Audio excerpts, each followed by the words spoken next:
The Sea of Galilee flows into the Jordan River. And the Jordan River flows into the Dead Sea. Now, here's something about the Sea of Galilee and the Jordan River. They have all types of fish and plants that grow. It's vibrant, it's thriving with life. The Dead Sea is salty, and it's so salty it has high degree and density of buoyancy that you float, just jumping, you just float automatically. But there's no life in the Dead Sea. That's why they call it the Dead Sea. There's no life there. It's an inlet. But you know what? It's the difference between the two, and life shows us things. It's not an outlet. It doesn't feed into anything. It doesn't give water to anything. It only receives water. There are a lot of people, ladies and gentlemen, that are takers. They're inlets, but they're dead. They're dead inside. They're not giving anything. Their lives are salty, tasteless life, non-contributing life. They're the walking, breathing dead. How many of you know people just take and don't give anything back? These are miserable people. They're miserable people to be around, these takers. The act of giving makes you more alive and able to sustain life. See, when you are going through life relentlessly, seeking out what is it you're supposed to give? What service are you supposed to give, that you're supposed to provide, that you're supposed to bring? That's very important. Service is the rent we pay for the space we take up on earth. So decide now, whatever you have, whatever this is that you have in you, that you're going to give. And you're going to give like you've never given before. Why? It gives your life to give. It brings out more in you. The more you give, the more you realize you can give. The more you share, the more you love, the more compassion you show. What a time when we have homeless people. The time when we have young people who have no sense of purpose and direction. At a time when people are feeling powerless with all the massive layoff and jobless people. And there's a mean spirit against people that are down on their luck. For people now decide that regardless of what's going on in my life right now, there's something I can give. Regardless of what's going on, that I showed up to do something, and I'm going to find a way to become of greater service to humanity and greater service to life. Now, what can you do, Les? When you have been telling yourself you can reach your goal, and you've been affirming, I am abundant, I am rich, I feel better than good and better than most, I am blessed and highly favored, I can make it, I'm a winner, and you losing every day. You reading all these prosperity books, you listening to all these tapes, and it ain't happening. You wrote your goals down. You've been concentrating on these goals. You've been going out there and you have no money in your pocket. You're talking about, I'm a rich child of God. Your mind says, come on, give me a break. Who you joking? What do you do when you've lost your spirit, you've lost your job, you lost everything, life been devastated? How do you do it? Come on, be real, man. Come on, get a life. You can't do that. You can't come back from that. Come on. How do you do that? Here's something that Larry DeAngelo wrote. He said, life is like a grindstone. It can polish you or it can pulverize you, depending on how you position yourself.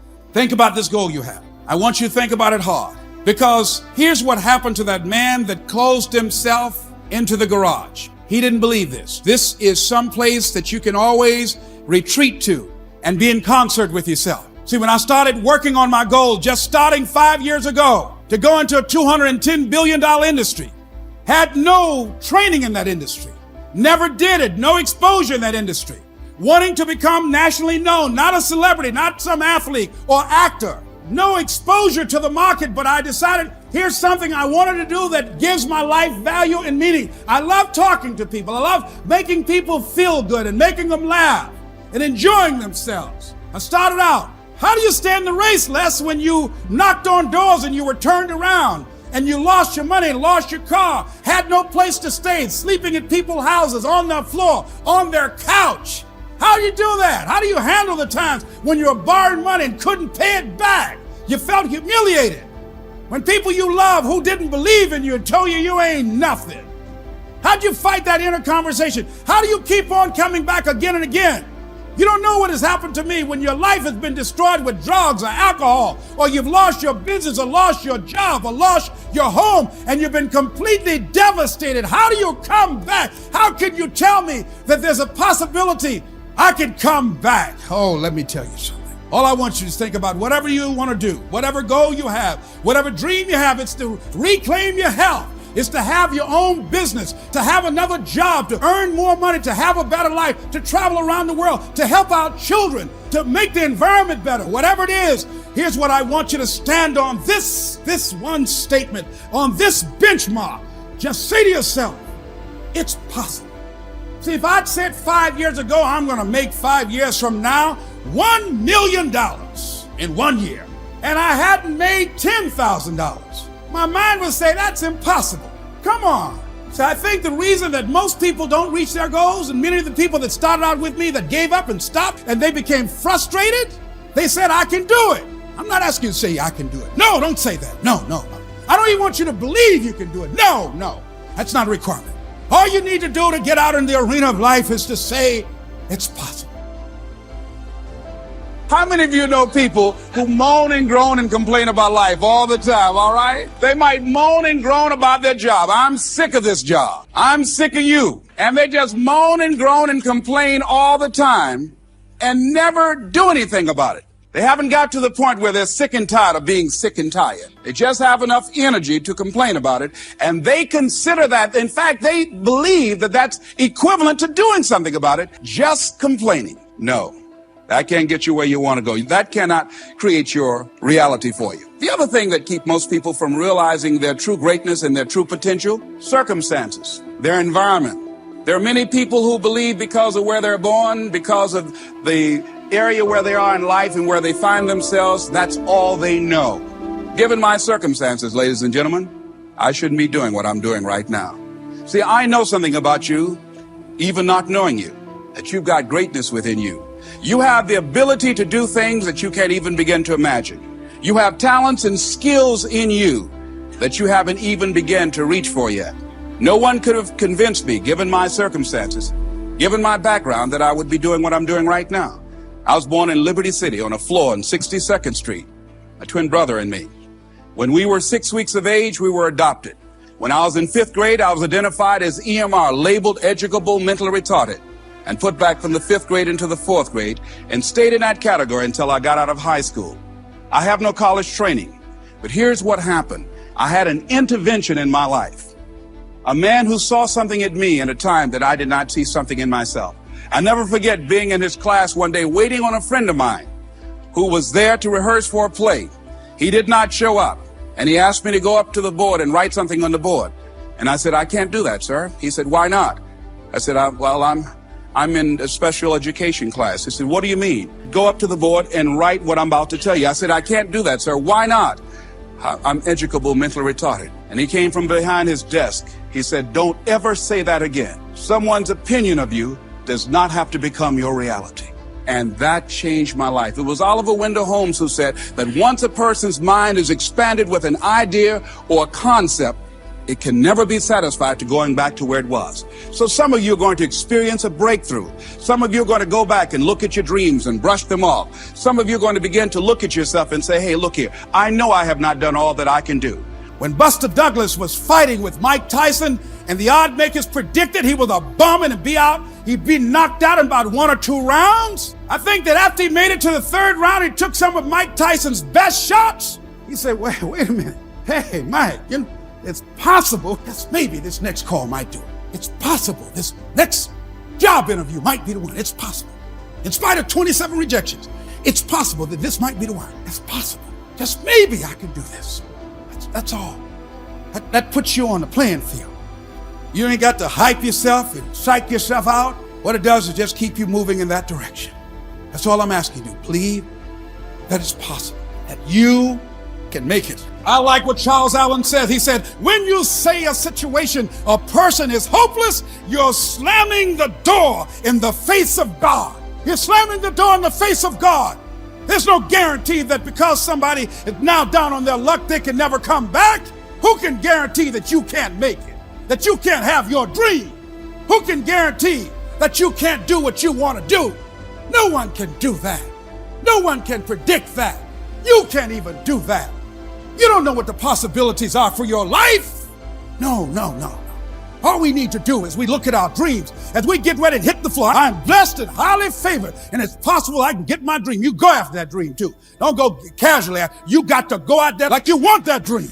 Don't go out here like these people. See, when you feel like you're blessed, you're ready to get into a good fight for this dream. You're ready to get down for this dream. You want your dream? Let me say, I want this dream if it's convenient, if I don't have any hassle, if I don't have to flip through any hoops, if everything's all together, if I don't have any opposition, if nobody works against me, if nobody tells me no, if I don't run out of money, if everybody loans me what I want and give me what I want and agree with me and support me, I'd like to have that dream. Ladies and gentlemen, it's not that kind of party. It's a party getting what you want, this dream you have. Say it's possible, and don't let nobody turn you around. Don't let circumstances turn you around. Don't let hard times turn you around. It's okay. Whatever you're experiencing, you know that this too shall pass, that you have the capacity and the ability to make it happen. You got a sense of entitlement. I deserve this, and whatever I have to do in order to make it happen, I'm willing to step up and to face life and grab it in a collar and say, give it up because it's mine. See, most people are wimps, ladies and gentlemen. They're tentative and they don't believe that they deserve what they want anyhow, so they convince themselves, I'm not supposed to have it. Whatever goal that you have in mind, I want that to be a goal that will challenge you, something that will make you stretch. It was Osborne who said, unless you attempt to do something beyond that which you've already mastered, you will never grow. What is it that you looked at some point in time and you decided that you couldn't do it, that you talk yourself out of it? Whatever it is, bring it back out there. How you're going to do it, that will come to you in due time. So you don't get in life what you want, ladies and gentlemen. You get in life what you are, not what you want. And see, the good news is that we can always become more by working to develop ourselves. So the first process of making this your decade, you've got to begin to take a look at your life and look at where are you right now? What are your strengths? What are your weaknesses? What gives your life a sense of fulfillment, a sense of joy? What does a full, rich life means to you? What is it that you could love doing 7 days a week that'll bring a smile to your face? Think about that. In all the areas of your life, your professional life, your personal life, your family life, your spiritual life, what is it that you'd like to have? Once you begin to determine that, that takes you to the next step. And that is, once you decide what it is that you want, now you've got to decide that you deserve that. I deserve the best that life has to offer. I deserve to find my purpose in life. Find your purpose. Do you know by actively pursuing your purpose, it could perhaps extend your life? The number one killer in this country of all the diseases we have, heart disease. It's the number one killer. And if you ask most people, when is it that the majority of people have their first major heart attack? Some people will tell you as a result of obesity or smoking cigarettes or high cholesterol or high blood pressure. And all of those are contributing factors. However, the truth of the matter is that most people don't realize that the majority of people suffer their first major heart attack on Monday morning between 8 a.m. and 9 a.m. People getting ready to go to jobs that they don't like, jobs that are making them sick. You see, when you're not pursuing your goal, you are literally committing spiritual suicide. Now, here's something else. You must be positive. See, a lot of people, when things don't happen when they want it to happen, they become negative and they turn out and start projecting a lot of negative energy. No, you've got to make a conscious, deliberate, determined effort to be positive. Because see, when you know within yourself things are going to work out for you, when you know within yourself that some way, somehow, you're going to make it, these are just some of the hoops you've got to flip through in order to get there. It's okay. Have a friend who went to get a job and the people didn't hire him. He was so negative. Well, they just don't have a job today. If you want to reach your goal and have the competitive edge, you've got to be hungry. I was doing work for a major corporation and they were having a major downsizing. It's just another terminology for major firings. The people that were working there, they approached them and said, listen, you are eligible for early retirement. We will give you a buyout package of $300,000. if you take it within this time frame. However, after this time frame, when we have the downsizing, you might be among the people cut and you will lose all of benefits that we're talking about right now. And the most you can get is 2 weeks severance pay. Ladies and gentlemen, only 50% of the people that were eligible took this. Let me tell you something. If I'd been there, I'd have gone to ask for your check. See, ladies and gentlemen, life is too short trying to play it safe. It's too short and unpredictable, being miserable. It's too short for that. Here's the thing. There's no safe position in life. Let me tell you why. It's a quiet secret that most people don't realize. You can't get out of life alive. Hello, you can't get out of life alive. So there's no safe position. So if you want to make this your decade, you've got to decide to be bold. So you got to be bold in life. You got to take life on. I remember I was at a major corporation. I had to give a presentation, and there were two guys sitting across from me, and the guy said to the other fellow, looking at the last two finalists, and that involved my firm and their firm, said, listen, looking at the credentials, this guy doesn't have any credentials. We have an advantage here. We've got 2 PhDs between us. I got up and I went in the bathroom, started talking to myself. I said, Les Brown, what do you care about their 2 PhDs? You have 6 children and a mama to take care of. And I went in that meeting, and first of all, I went there walking bold, looking good, feeling good, and smelling good. And I sat across that table and we started negotiating, and I operated in a spirit of absolute certainty. I looked at them as if the only reason that they were born was to give me that contract. They survived 1 out of 9 million sperms to carry out this transaction, and I got the contract. So you got to decide to be bold. Most people go through life trying to creep. No. Trying to be casual about it. No. You go through life being casual, you'll end up a casualty. No, you've got to be bold in life. You've got to take life on. When you have some goal out here that you're stretching for and reaching for that takes you out of your comfort zone, you'll find out some talents and abilities you have that you didn't know you have. I started speaking just to elementary school kids because I knew they didn't know what I was talking about. And they gave me all kind of standing ovation. Then I graduated up to junior high school and then to senior high school and then to various community groups and church groups and civic associations and then to colleges and to businesses. Now I'm traveling across the country and then traveling nationally and internationally. But I never would have discovered what I'm able to do right now if I wasn't willing to take a chance. And you've got to be willing to do that. You've got to believe in yourself. When Buster Douglas was fighting with Mike Tyson and the odd makers predicted he was a bum and be out, he'd be knocked out in about 1 or 2 rounds. I think that after he made it to the 3rd round, he took some of Mike Tyson's best shots. He said, wait a minute. Hey, Mike, it's possible that maybe this next call might do it. It's possible this next job interview might be the one. It's possible. In spite of 27 rejections, it's possible that this might be the one. It's possible. Just maybe I can do this. That's all. That puts you on the playing field. You ain't got to hype yourself and psych yourself out. What it does is just keep you moving in that direction. That's all I'm asking you. Believe that it's possible, that you can make it. I like what Charles Allen says. He said, when you say a situation, a person is hopeless, you're slamming the door in the face of God. You're slamming the door in the face of God. There's no guarantee that because somebody is now down on their luck, they can never come back. Who can guarantee that you can't make it? That you can't have your dream? Who can guarantee that you can't do what you want to do? No one can do that. No one can predict that. You can't even do that. You don't know what the possibilities are for your life. No. All we need to do is we look at our dreams as we get ready to hit the floor. I'm blessed and highly favored, and it's possible I can get my dream. You go after that dream too. Don't go casually. You got to go out there like you want that dream. Don't go out here like these people. See, when you feel like you're blessed, you're ready to get into a good fight for this dream. You're ready to get down for this dream. You want your dream? Let me say, I want this dream if it's convenient, if I don't have any hassle, if I don't have to flip through any hoops, if everything's all together, if I don't have any opposition, if nobody works against me, if nobody tells me no, if I don't run out of money, if everybody loans me what I want and give me what I want and agree with me and support me, I'd like to have that dream. Ladies and gentlemen, it's not that kind of party. It's a party getting what you want, this dream you have. Say it's possible, and don't let nobody turn you around. Don't let circumstances turn you around. Don't let hard times turn you around. It's okay. Whatever you're experiencing, you know that this too shall pass. That you have the capacity and the ability to make it happen. You got a sense of entitlement. I deserve this, and whatever I have to do in order to make it happen, I'm willing to step up and to face life and grab it in a collar and say, give it up, because it's mine. See, most people are wimps, ladies and gentlemen. Very tentative, and they don't believe that they deserve what they want anyhow, so they convince themselves, I'm not supposed to have it. You have something special. You have greatness in you. I've been saying for a long time, you have greatness in you. And someone asked me, why do you always say that?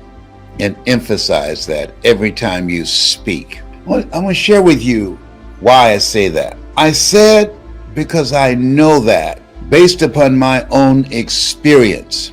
When I think about where I came from, born in an abandoned building on a floor, I want you to see something that my friend Dr. Miles Monroe talked about. Rob the cemetery of your gifts. Had I not been willing to invest in myself, had I not been willing to change my relationships, had I not been willing to believe that I had greatness in me and was willing to experiment with this thing called life, to take a chance on me, I would have made the cemetery rich with Les Brown, because I had so much in me that I didn't even realize. That's how I know you've got a lot in you you don't even know. And for 14 years, I didn't do what I'm doing. For 14 years, I didn't believe that I could live the life that I have lived and I'm continuing to live. I don't want you to sleep tonight.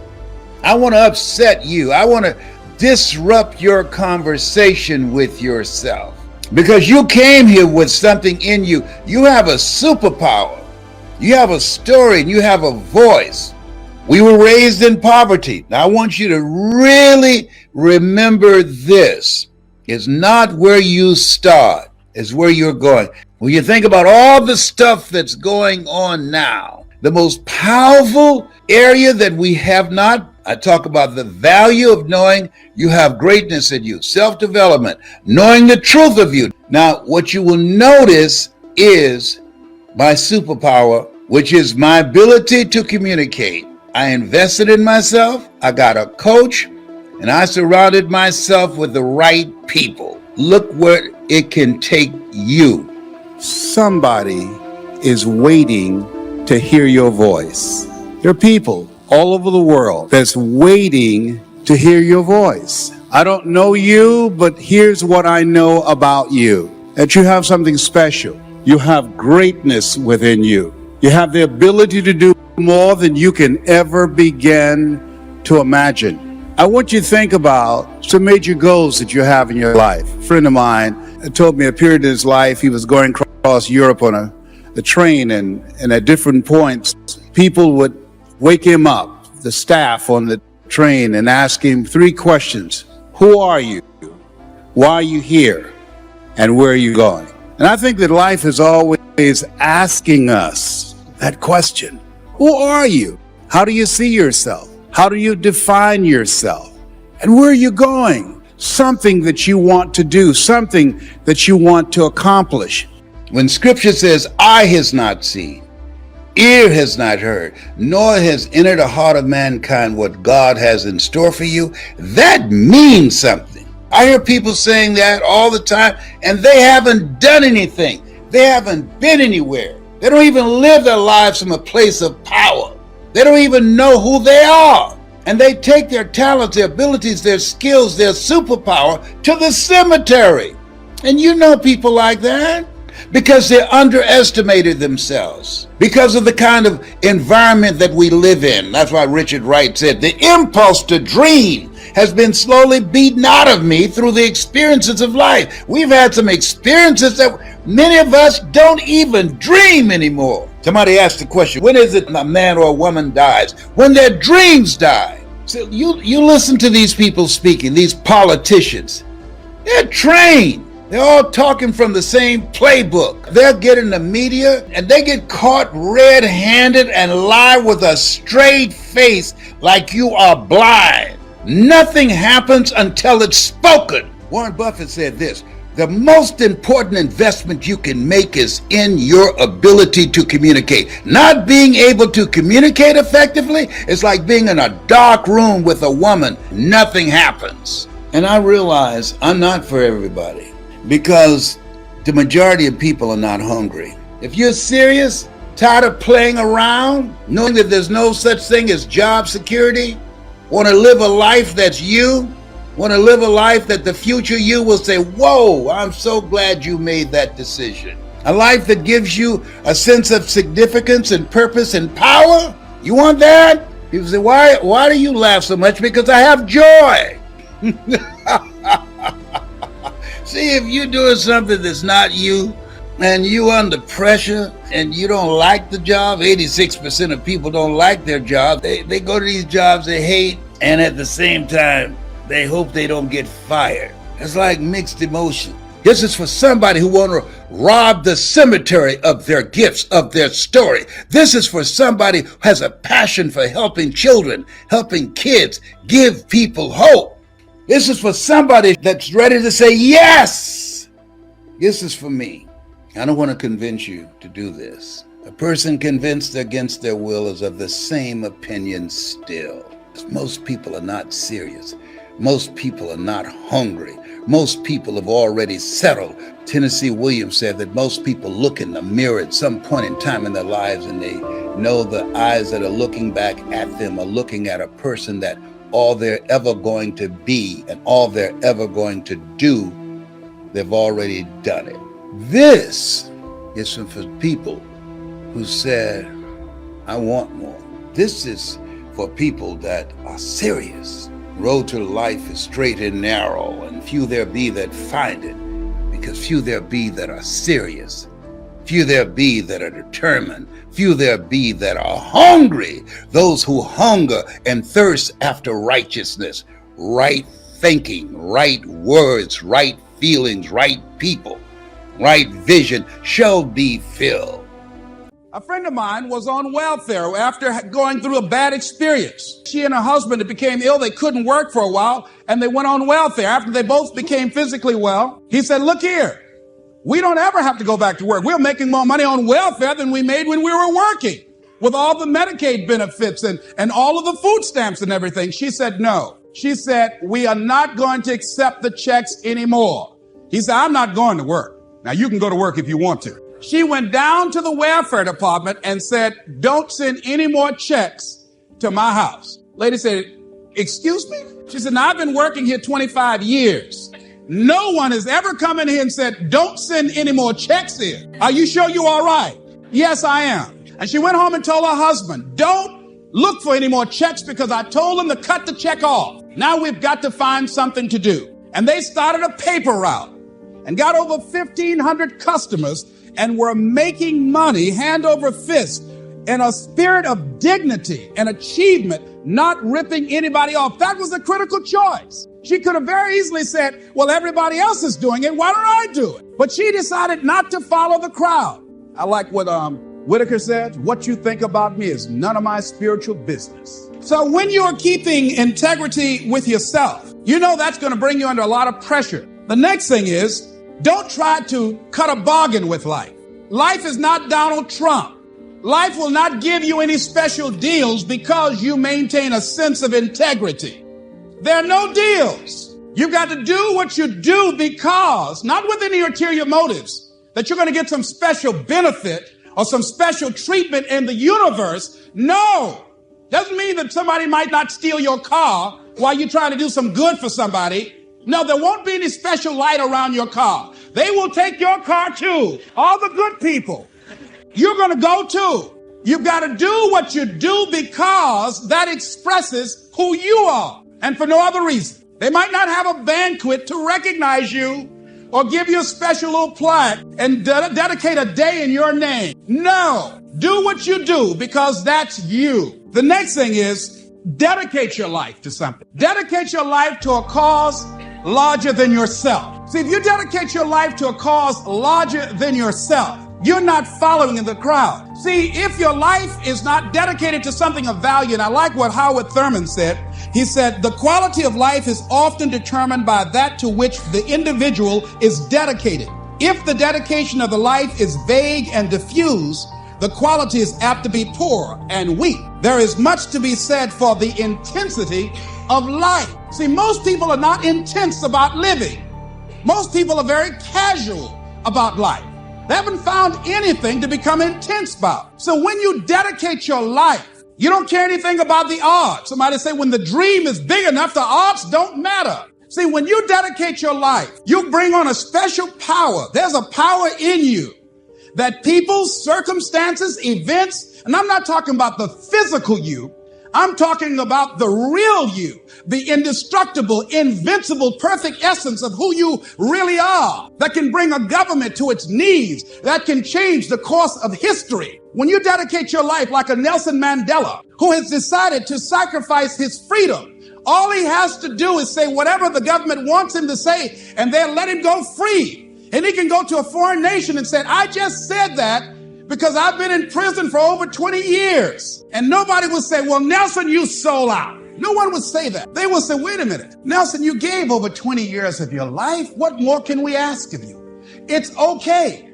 But because of his integrity with himself, and he's dedicated his life to break the back of apartheid and free his people.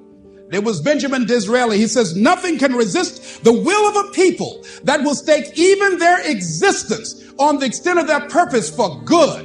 That when you dedicate your life to something, you bring on some powers in the universe that works through you to bring about changes that you would never ever know unless you have dedicated yourself. I was reading and spending time with a book called Change or Die. The book proved that most people would rather die than change. That's real. I'm not trying to reach the masses. Even the book of life says that the road to life, what it takes to live, to have a life, and what it takes to survive are two different things. The road to life is straight and narrow, and few there be that find it. Why? Because the majority of people not looking for life. They just want to survive and be entertained and have a good time. The poor will always be among you. And Reverend Ike said, the best thing to do for the poor is not to be one of them. Step out of line. You don't want to be like everybody else. Step out of line. You got to be consciously conscious today, because your environment can hypnotize, mesmerize, and paralyze you. You got to hold yourself to a higher standard. People say necessity is the best cure to life. It's the willingness to refuse to accept things as they are. That's what it is. I refuse to accept the life that I had, to accept the life that I had been given. And in this time, where we are, you got to be hungry.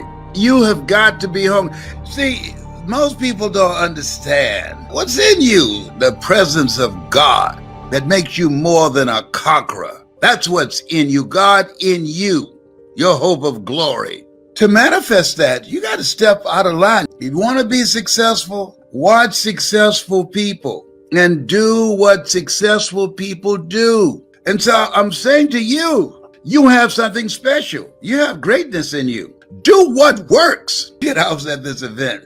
This guy spoke and he was so boring, it just put me to sleep. The room was as quiet as a graveyard between funerals. They gave him polite applause. And I said, man, that guy was boring. Well, I didn't know I was seated next to his brother-in-law. And his brother-in-law got a little attitude. Said, well, you ought to be that boring and make the kind of money he made.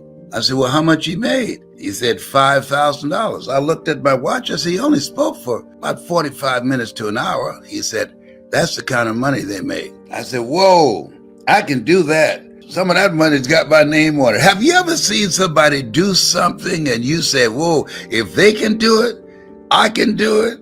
If you're going to make it today, if our children are going to have a future, we got to do what these young millennials say, stay woke. This is the time to step up. This is the time to be actively engaged in finding ways in which you can use your talents, your abilities, and your skills to build a place for yourself in this new economy.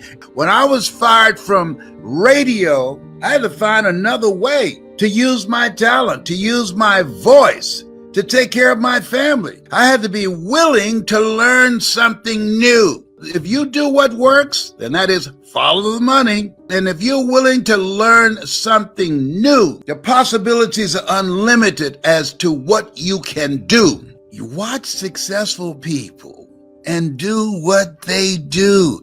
Invest in you. Learn something that can help you to begin to make the adjustment to the changes that's taken place in the economy. We have conveniences now that we've never had before. You can order food to your house, organic. Why? Because that's what time it is. When I was a kid, you got on an elevator, there's a person there that asked, "What floor, please?" And then technology came and it eliminated that person. We're going through something that's always been with us. Creative destruction. Something that was created to take over a certain position and it destroyed what was there. That's been going on for a long time. That didn't just happen. They have technology to teach people how to speak. Yes, I want to see that artificial intelligence tell you their story and touch your heart and tell you the things that they've gone through and the setbacks they've had and what it means to be hungry and how they got fired from the job. You want to position yourself that what you bring is unique. What you bring is indispensable. Technology don't have a heart. Bet on you. Invest in you. Majority of people are not going to make it. Reverend Ike was right. The best thing to do for the poor is not to be one of them. Most people, because they're lazy, because they're not willing to learn, they're hoping that the government will save them because of fear, because of doubt, they're stuck. And many of them waiting on God. And God is waiting on them. There's a difference between working hands and praying lips. I love what Mary McLeod Bethune said. Pray as if everything depends upon God. And work as if everything depends upon you. And so when you look at yourself, look at your goals and dreams, you want to do that which comes naturally to you. Something that you can do with your eyes closed. I love helping people. That's what I do. I love making you feel good. I love inspiring you. Challenge yourself. Let me share something with you. You now need it more than ever before because there are people going through tough times. We were poor, but we didn't know it. We didn't know it. Now, why do I say that you have greatness in you? Life is about evolving. See, we've been trained to do something that we were not meant to be. We've been trained for the mindset of a job, the journey of the broke. And when you retire on 40%, which wasn't enough in the first place. You are supposed to evolve. That's what life is about, evolving. I was a disc jockey. I was evolving, and there I am with my reason. What's your reasons? You got to have something that becomes your rod and staff to comfort you when the tough times come, and they're going to come. And every time life slapped me down, I tried to land on my back because I knew if I could look up, I can get up. And when I looked up, I saw a vision of my mother, and I said, "Mama, I'm getting back up. Mama, you will not go to a nursing home. Mama, I will take care of you." And that got me up off the canvas of life. What's your why? What is it that motivates and inspires you? If you know the why for living, you can endure almost anyhow. Evolve. You're supposed to evolve. You're not supposed to be doing a job for the rest of your life, being one-dimensional. We've been trained to be one-dimensional. We've been trained to what to think, not how to think. Evolve. Given where I came from, I can teach you a thing or two. So it won't take you as long as it took me because I did not know. I had this in me. You are supposed to evolve. Most people take their greatness, take their talents, take their skills to the cemetery. No, life has no duplicate. You want to live now. You want to take a chance on you. You want to believe in you. Am I making any sense to you? Somebody's waiting on this. Somebody's ready. Somebody's ready to take a chance on themselves. You got to evolve. What's in you? Make a resolve, make a commitment to get in a community of people that are growing, get a coach that has evolved doing what you want to do so you don't take the stuff that God put in you to your grave. That's why Miles Rundle kept on saying, rob the cemetery, rob the cemetery, rob the cemetery. You got so much more stuff in you than you realize. You know how many people you've seen and looked in the mirror at that have so much intelligence and abilities and talents and skills they never put to use for themselves. You're here to evolve. You don't know. You got to take a chance on you. Call forth those things that be not as though they were. Why do I speak about this with such conviction? Because I'm living it. Others talk about it. I'm living it. I have done it. Stick a fork in it. It's done. I've done it. I paved the way. I know what it takes to earn your first million. And I did it before the internet, before Twitter, before Facebook, before Instagram, and all these other platforms out here. This is your time. This is your time. There's more opportunity now than ever before. Don't spend time around people who are whining and complaining. You can change your life. And what's the difference between those who are successful and those not successful? Out of every 100 Americans you see, at the age of 25, by the time they reach 65, 1 will be rich, 4 will be independently wealthy, 5 will still be working, 36 will be dead, and 54 will be dependent upon welfare, family, and friends. The average American, by the time they reach retirement age, will have a net cash value of $250. And so this is the time that you have to take matters in your own hand. What's the birth of hunger in your life? Well, I said something's got to give. I don't like this life that I'm living. Something's got to give. I'm tired of getting my paycheck and it was gone before I even got it, before I could even cash it.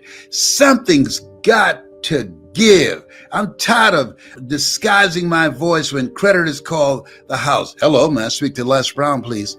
Sorry, but he's not here. You sound like Les Brown. Don't you go there, big boy. When a team loses, have a losing season, they don't fire the team, they fire the coach. You want a winning coach. If you want to speak to the world, if you want to learn how to become successful with your communication skills and be able to influence people and create an experience with your story, with your knowledge, with your abilities, or to increase your sales dramatically or attract more customers. Somebody asked me, what was the most difficult thing you've done to earn $1 million? The most difficult thing I've done was to believe that I can do it. That was the most difficult part, and it took me years, given by our environment. And so, according to your environment that you're in, you reflect that level of consciousness. And the people that are able to get out are people that are hungry. The people that are able to escape are people that are investing in themselves and developing themselves, that read and turn the television off. The people that are able to live life on their terms, they're people that feel that my life deserves better and the best is yet to come. So when you think about yourself, this thing called life, it's serious. It's very serious, and most people are not taking it seriously. And this is a time that you got to level up. This is a time that you've got to upgrade your knowledge. You either expand or you are expendable. You've got to go all in and bring it up. You got to live life like you mean it. And my message is not for everybody. Some of you need to just go on past here and go and watch what you watch and do what you do, the dancing, the twerking, and all of that stuff. Go ahead and follow all of that. This is not for the masses. This is for the elect. This is for a few people who have a sense of mission. A few people that says, no, I'm not dying broke. A few people that saying, I'm not accepting life as it is. A few people that are willing to fight for a better future for themselves, for their children, and for their children's children. A few people that said, I've had some failures, I've had some setbacks, I'm going through some stuff right now, but trouble don't last always. I understand what Willie Jolly meant when he said a setback is a setup for a comeback. I've been set up for a comeback. I got comeback power. It's no time to be casual. It's time to be on fire. It's time to increase your energy and your drive and your passion to win. See, at some point in time, all of us have seen our destiny. I was 6 years old, man by the name of Reverend Ed Graham, a Mount Zion Baptist Church in Miami. I was 6 years old right before Christmas. My mother was ill. We had no food in the house. And this tall, strapping man around 6'1" came to the door with a food basket in his hand. And he says, "Hello, is this the Brown family?" My mother said, "Yes. I understand that you have 2 sons and a daughter, and that you have no food." "Yes, I'm from Mount Zion Baptist Church, and around Christmas time we pass out food baskets to needy families. Take the basket in behalf of the church and have a nice Christmas." And when he walked out, I said, "Oh boy, I'd like to be like that man." And I went to his church and I used to watch him speak, and tall and powerful and dynamic speaker, such eloquence. One of his favorite people was the poet Kipling, who wrote, "If you can keep your head when all about you are losing theirs and blaming it on you." A friend of mine, Mildred Singleton, well, she was on a school outing and they took her to a hospital, and she was in the operating room watching from a distance, and she saw someone working or doing eye surgery, and she says, "That's what I want to do." She's just a teenager, and today she's an ophthalmologist. All of us have seen our destiny at some point in time, and we decided not to listen. We decided to ignore it and say, "No, that's not for me." Life came in and slapped us side the head, and we stopped dreaming anymore. The impulse to dream has been slowly beaten out of me through the experience of life. And that's what causes many of us to give up on our volcano. The experiences and the challenges, the defeats, the disappointments, and the failures of life. That we decide to sell out on our true potential, sell out on living our dreams, feeling that we're not good enough, not wanting to make any mistakes, particularly if you're raised with a great deal of criticism. So you've got to be willing to prepare yourself and do the best you can. Take your best shot and let the chips fall where they may. And so as you begin to look at people become afraid of success because they feel they're not good enough, they can't handle it, the responsibility is too big. I've been there. And when you feel that way, you begin to unconsciously work against yourself to make sure that you don't get it. You begin to sabotage your own potential in a variety of ways, through procrastinating, through not taking care of business, not giving reports on time, not spending your time wisely, squandering your time looking at a lot of idle television, or spend all of your time lamenting and complaining about how bad things are, using your energy negatively rather than positively, complaining rather than producing. That's what we do when we're afraid of really making it. And when you're afraid of the unknown, when you're afraid to take that leap, when you're afraid to venture out there, that's a real challenge. You're going to die. Excuse me? You're going to die. In case you didn't understand that, you can't get out of life alive. So I'm saying to you, you got 6 months to live. Live your life now. Live your dreams now. Start acting like this is your last day on the planet. See, if we decide that we don't need a pronouncement from some physician to say we have 6 months to a year to live in order to really begin to appreciate the beauty of life, in order to really to make some hard decisions in life. See, we have the power in our hand. Like those little boys, we have that kind of power, that kind of genius, that kind of fortune, that kind of wealth, that kind of happiness, that kind of sense of fulfillment in our hands. We have that. We have that. It's in our hands. It's on us. And nobody can make that decision for us. We can give it away. We can give it to the company store for $400 or $500 a week, or we can exchange it for how people think about us, how they feel about us, and go through life and resign ourselves to be miserable as we go to our graves, looking good for everybody else except to ourselves. Or we can decide, hey, wait, this is the only life that I have. And that is my volcano. And I'm going to take the leap of faith. I'm going to jump in it, and I'm going to handle it, because I know the universe will never give me anything I don't have the capacity to handle. See, I say to you that you've got the power within you to handle any kind of volcano in your life, regardless of how it shows up, regardless of any kind of challenge that you might have in your life. I say to you, you got that in you right now. Where will it come from? Don't worry. If you trust yourself, it will come to you at the right time in which you need it. If you believe and don't doubt in everything in you. There's something about life, I believe, that when a person resolves within themselves that this is how I give my life, this is how I'm forwarding myself into the universe, I must live what's in me. And all of us have something in us that we must live. And if we don't know what it is right now, we must create it, or we must find it. All of us have this that gives our life that meaning, that value, that power, and that happiness. That happiness that a lot of people just wouldn't understand why you got to do it and why you got to take that mountain on. But sometimes we can get staggered by life and take a few blows to the head and we forget who we are or where we are. Or like I said, if life knocks you down, try and land on your back, because if you can look up, you can get up. And when you get up, you're getting up with something. You're getting up with faith. You're getting up with determination. You're getting up with a hunger to win, to do some things of how to handle the adversities of life, how to go through some stuff, how to handle when life snatched the rug out from under you like it has on the planet, and what it is you need to do to rebuild your life, to pick up the pieces and start all over again. And part of it is when you go through a major transition in your life, a major interruption, you need somebody in your life who's not going through it the same way you're going through it. It can help you get through it. I just thought about something. The key to success is look at successful people and do what they do.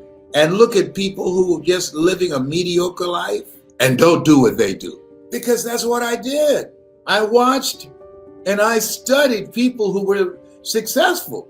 I was born in Liberty City. I had friends who lived on Miami Beach that I met. I met them while going to work with my mother, who was doing domestic work, cleaning homes on Miami Beach. And I heard one of the families that she worked for, Mr. Sidersky, say to his son, "You want to be successful?" He said, "Watch successful people and do what they do, and you accomplish the things that I have accomplished. And watch poor people and don't do what they do." That was some good advice he gave his son. I overheard the conversation. I took it to heart. I remember reading something about Jackie Onassis. Somebody asked her, if you lost all of your money, how would you get your wealth back? And I love her answer. She said, I would go to the most expensive restaurant and move my table as close as I possibly could to people that are in there having conversations, primarily wealthy people. Order a glass of water and eavesdrop on their conversations. And in 2 years, I will get all my wealth back. Whoa, that's something to think about. See, the reason that a lot of people are panicked right now and feeling anxious, they're listening to the wrong people. You want to be selective of who you listen to. Right now, you want to get around the right people that lift your spirit, that inspire you, that make you feel good, that make you laugh. And remind you that you have greatness in you, that you can overcome this, that let you know that you were made for this. When you think about life, it's challenging. Yes, it is challenging. Life is for our growth and development. You cannot develop growth without being challenged. Faith not tested can't be trusted. In life, you will always be tested. Stuff's going to happen to you. You're going to lose people. You're going to get sick. Tragedies, accidents, all kinds of stuff will be thrown at you. But it doesn't matter about those things. What matters most is about you, how you handle it. Most people are pessimistic. They look at a difficult situation, they give up and they surrender. They become negative. They can look at opportunities and they'll say, nah, it won't work. An optimist will look at difficult situations and they'll look at obstacles. An optimist will say, you know what? If something is shut down, that means that something else has opened up. Danger, but also opportunity. It's a different perspective. And then they start working to make that happen with that vision that they're holding in their mind. I want you to just get up with a mindset no matter where your situation is right now and say, you know, I'm here. There are people in the cemetery who would love to change position with me. See, this is the time that you got to check yourself. You got to watch yourself. Because when stuff happened to you and happened to people that you love, you got to check yourself. You got to watch your thinking. And you have to have somebody that can come in and speak to you and help lift your spirit, speak to you, that you can hear them not just in your ear, but in your heart to say, you have greatness in you. You have the power to overcome this. You listen to me right now. A setback is a setup for a comeback. Willie Jolly knows what he was talking about. You this is not going to get the best of you. This is a time that we have to validate ourselves. This is a time that we have to surround ourselves with relationships that speak to our spirit of power, of victory, of being reminded, victory is mine. Call forth those things that be not as though they were. There's no time for wimps. No, this thing called life is challenging. And so I decided I'm going out smiling. Nobody's figured out how to get out of life alive. And so I do things that allow me to help people, which is my calling, to inspire people, which is my calling, which gives my life a sense of fulfillment. Would you like that? And purpose, would you like that? Of course you would. Why ask that rhetorical question, whatever that means? And all you have to do is look at your life where it is right now and know that your best thinking has produced what you now have. People say, why do you look so young? Because I'm not stressed out. I don't do stress. Kind of life I want. Are you one of those people that don't like doing stress? Let me share something with you. There are opportunities there. Opportunities have not left the planet. Here's something, and listen to me closely.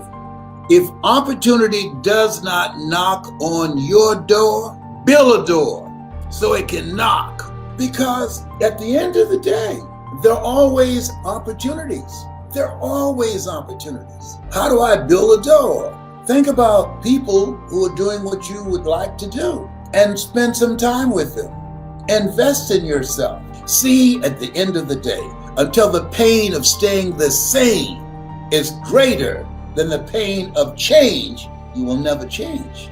We're going to look at building another block or putting another block in place for establishing a foundation for living our dreams, discovering our greatness, recognizing our specialness, recreating our lives. Many people become discouraged when they use affirmations, they listen to tapes, they read books, they do all of the things that are required of them to develop their consciousness, and things still don't happen. They affirm, I can do it. Yes, I can. And yes, I will. I'm blessed and highly favored, and nothing happens, and they become frustrated. They become discouraged and disillusioned, and they quit. So we advocated a position that we felt that people could take that will keep them in alignment with themselves and operate and speak it in a spirit of integrity. That as you look at your goal, and sometimes it's just too big of a mental leap from here where you are to where you want to be. And so to say, I can do that might be too much. You might can't see that happening right now. And as a result of your doing that and not ready to accept that, you'll quit prematurely. So we said, establish a benchmark, if you please, a foundation where you can retreat. And every time you say this, it will always be true. Give you something to hold on. And we said that something is, as you look at your goals, it's possible. In spite of the fact that things aren't working out right now, in spite of the fact that I don't have all the things I need, I don't have the help and the assistance I need, it's still possible that I'm still in the game, I'm still breathing, I still have life, I still have an opportunity. As long as I'm here, I've got an opportunity to pull it off, that no one has the right to count you out, to disregard your presence. No one has the right to do that. You don't have the right to do that. You can do it, but you should not do that. You want to give yourself a fighting chance. If you take yourself out of the ring, you never have a chance to know whether or not you could have made it happen. But if you could stay in there, and what can keep you in there? What can get you up off the canvas? As long as I'm in the ring, it's possible I can get one lick in that can make the difference.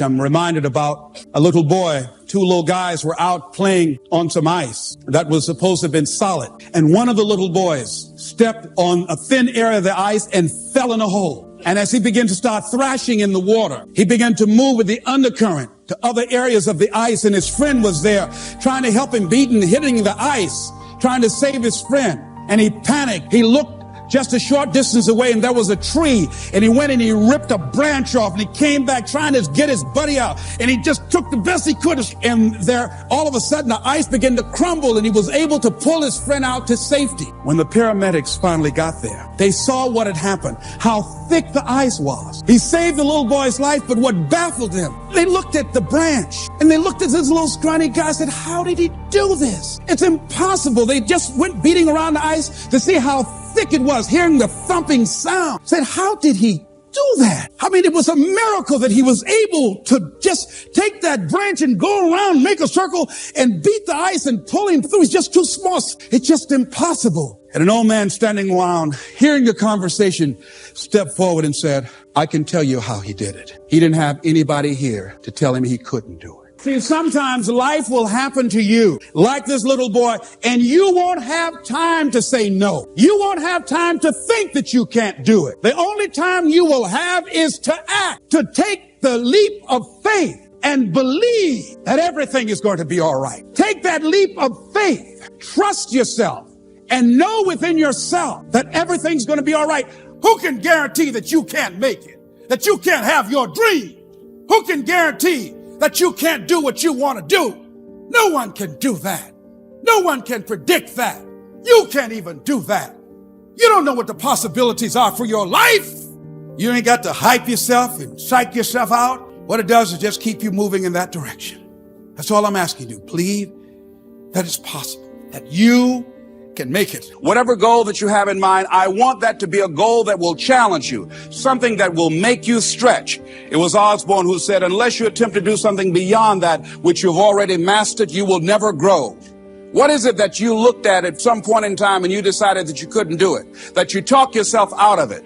Whatever it is, bring it back out there. How are you going to do it? That will come to you in due time. So you don't get in life what you want, ladies and gentlemen. You get in life what you are, not what you want. I repeat, you have something special. You have greatness in you. Ladies and gentlemen, I want to talk to you about taking charge of your life. This is a time that people are literally taking charge of their lives because they know that life, it does not have any warranty. You have no guarantees, and you have to take charge. What do you want to do with your life? People are rethinking their lives. What do you look like? What does your life look like? How do you want to do life after this? That now we have to make a conscious, deliberate, determined effort to find peace, to build stronger relationships, stronger family ties, to turn to each other rather than on each other, to stay focused on some goal, some skill that we can develop, something that we want to do, some impact we want to make with our lives, rather than just running scared. We're here to do a work, the greater work. You have something special. You got greatness in you, and you have to make a conscious, deliberate, determined effort to find out what is that greater work. What does that look like? And let me be about my Father's business. Let me be engaged in doing something. And this is what people want. The reason that many people who've been told, oh, you don't have to come in now. And then they said, okay, you can come on in now. It's safe. And there are people saying, no. They said, I want to do something that's me. And that's a good thing. Doing something that's you. It's unthinkable for some of you saying, I don't want to die a life doing something 40 hours a week or 60 hours a month. That's not me. I want to do something that resonates with me, with my heart, with the things that I know that I have within myself to do, but through procrastination, through fear, through being in a toxic, negative environment, through my not having confidence in myself. And I know about that. For 14 years, I didn't do what I'm doing because I didn't believe in me. I didn't have the confidence because I don't have a college education. I didn't think that I can compete with people with PhDs and MBAs. And being labeled educable mentally retarded and put back from the 5th grade to the 4th grade and failed again at the 8th grade at Booker T. Washington High School in Miami, Florida, where Michael Baptiste is from. I did not think that I had the ability to do what I'm doing. And so here's what I'm challenging you to do. Number one, get a larger vision of yourself. I want you to live from where you see yourself going. Did you hear what I said? Live from that place. See where you're going. See yourself being there and experiencing what that's like. He said, I'll give you all your eyes can see. You want to focus on where you are going. And yes, there are things going on around us. Yes, there are going to be other viruses, but don't allow the corrosion of a virus of lack of vision to take your life away. You want to hold a vision of where you're going and what you want out of life. Most people are just trying to get through life. You want to have a mindset of what you want to get out of life, because you can, and because that's why we are here. The other thing is, you got to upgrade your skill set. That in order to live the kind of life that you envision for yourself, you got to ask yourself the question, what is it I have going for me? And in my case, I looked at myself and I had to ask, what is it you have going for you? What is it that people compliment you on? What is it that comes to you naturally? What is it that you could do it and it's no big deal, but you do it well? I've had people say, you know what? What? You ought to be a comedian. I said, why? Because you're funny. Who else talks to a squirrel at 77? Well, you leave Tyrone out of this, okay? There are people around you that see some stuff and they have some value. Perhaps it's no big deal to you because it's you. And you can monetize that. This is the time. This is an entrepreneur's dream. Why? Because you want to have the mindset of getting your piece of the pie. Write down, what's my piece of the pie? See, money has not left the planet. And some of that money that's out here, it's got your name on it. There's some products, there's some ideas, there's some inventions. There's some stuff in you that you can monetize. And you want to think about that. What is it that I got going for me? What is it I'm bringing to the table? That's what you want to do. What is it that you're known for, that you're good at? And something that you enjoy so much, you'll do it for nothing, but you do it so well that people will pay you to do it. We know that life has no guarantee. Life, it's uncertain. Life, it's unpredictable. Life, it's coming for us every day. It's saying, I ain't playing with you. It's going to take us out. One way or the other, the good, the bad, and the ugly. Nobody's figured out how to get out of here alive. So you want to live life now. You don't want to die an unlived life. You want to have the kind of courage that Michael Baptiste has. Just get a one-way ticket somewhere and figure it out. Didn't even know how to speak the Thai language and went there and set up camp. Come on now. As a bad young brother up in here. And life is about walking by faith and not by sight. It's about taking a chance on you. You are the money. You are the people worry about, that we can't find enough people to work on the jobs that's available. You know why? Because they don't want to do those jobs. They want and are looking for something that's them. That's what's happening with the majority of people. They're reflecting on their lives and they're asking themselves, does this work for me? Is this me? And if the answer is no, then do you. Don't die an unlived life. Take a chance on you.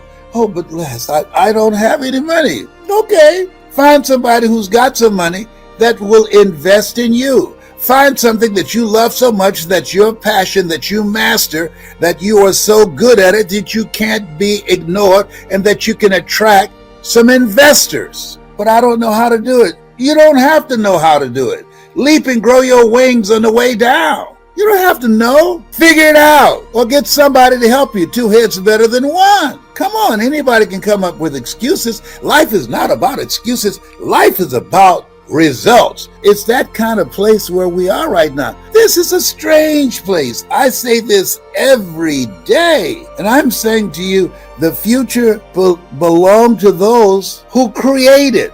That's what's going to happen. What you create. That's what's going to happen for you and for the people that you love and for the people that you care about. That when you bet on you, when you decide, wait a minute, I'm going to try something differently, but I don't know how to do it. Learn. I didn't know how to do what I'm doing now, but I was willing to focus my time, my effort. I was willing to invest in myself.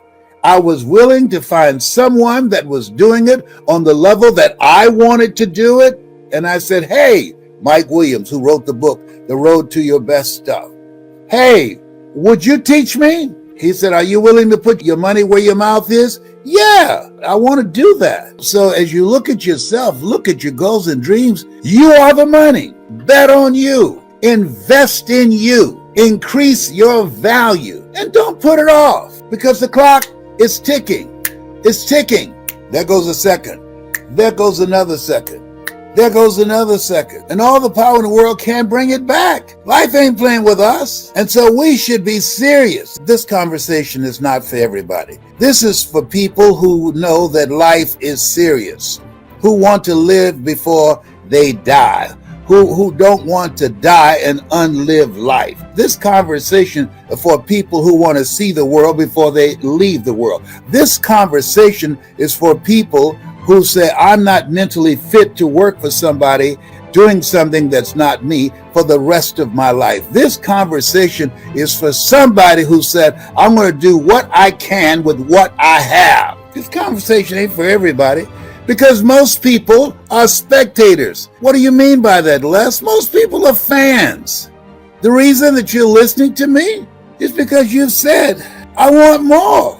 Many of you are in relationships that's already reached its expiration date and just have not conjured up the courage to say, I'm tired of dying with you. I want to do something else. I'll never forget, I was in Chicago and I used to go there and do motivational events at Christ Universal Temple Church. And there was a couple that always came to see me.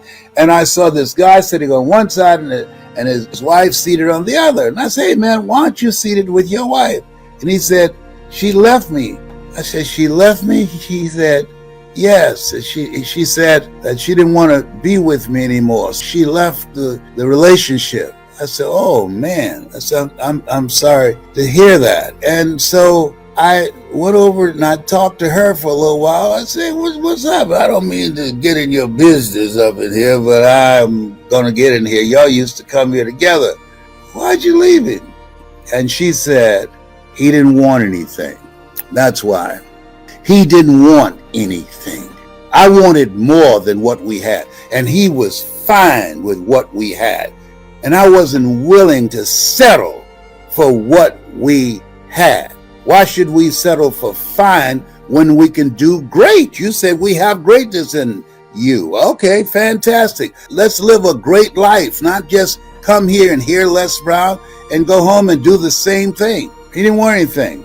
So that's why I left. Wow. And there's some value in that. And I'm not trying to break up relationships, but when you're around somebody that they don't want anything, it affects you. They don't have any goals. They don't have any dreams. They're not reaching for anything. They're not learning. They're not on a path of self-awareness. They don't have something that's in their mind, in their heart. If they don't have some obsession of something they want to do with their lives, that energy that they have, it's flat. It doesn't inspire you. It doesn't encourage you. You're not bringing out the greatness in each other. That's dangerous. It's the virus of mediocrity. That's dangerous because you're already dead. You're living a life that's not worthwhile. And so this is a time where first we got to work on our mind. We got to decide what this time that I have left, what is it that I want to do? How is it that I can find some meaning and significance and I don't want to live a fear-driven life. No, I want to enjoy life. I want to travel. I want to be able to live a life that counts, that matters. So when you look at this thing called life, it's about transformation. It's about disruptions and about miracles because you have miracle working power. Don't judge where your situation is right now. Don't judge your circumstances, even if you don't have any evidence to the contrary. Judge not according to appearances. What do you mean by that, Les? It's because of the fact that we're talking about right thinking, right words, right feelings, right relationships, and the right environment. You got to create an environment for you to win. And you got to expect to win, a perpetual sense of optimism. When they diagnosed me with 4th stage cancer, that stirred up a fight in me. When all of a sudden, out of New York said, Les Brown has been diagnosed with prostate cancer. Our brother is dying. Pray for him. And by the time I got home, phone was ringing off the hook. I got angry. Now I look back, that was a good thing he did. You know why? Because I said, he doesn't know me like that. How are you going to put me in the ground already? How's he going to do that? As if I'm just going to say, okay, they said that I got cancer, so I'm going to die. But there are people who do that every day. But there's some people defy the odds. Defy the odds. 8 out of 10 millionaires have been financially bankrupt. You know why? They defied the odds. They lost everything and they came back. I interviewed a young man last night. His name is Zach Vincent. Zach was a break dancer and he was very good. When I interviewed him, I had no idea where this was going. I did not know his story. Listen to me, you got a story. And people who want to monetize this story, like I'm going to be working with Zach, and your story on how you overcome stuff, how you dealt with stuff will be a survival guide for somebody that's going through it right now, who have a sense of optimism and expect things to get better. They see their situation as temporary. So Zach was a break dancer, young guy, 28 years old. And in practice, he landed the wrong way and injured himself. And it was severe, but he did not want to disappoint his fans or the promoters. And he tried to dance anyhow. And that only lasts for 47 seconds. You'll see in the interview. Guess what he did? And I want to walk you through this process. He had to rethink his life, because that which he loved to do, that which he did very well, that which he thought would take him into the future and be his livelihood, was taken away. That's what coronavirus has done to a lot of people, to their businesses, to their jobs, to their dreams, taken away in a blink of an eye. And a friend of his called and made a suggestion to him. I believe in angels. When I lost my job at the radio station, at WVKO radio station, when they fired me, a gentleman came to my house named Horace Perkins with a list of names on a petition and said, Les Brown, you've been fired off the air, but people love you. You ought to run for state representative. People will come out and vote for you. I would have never done that. I didn't even think about running for office.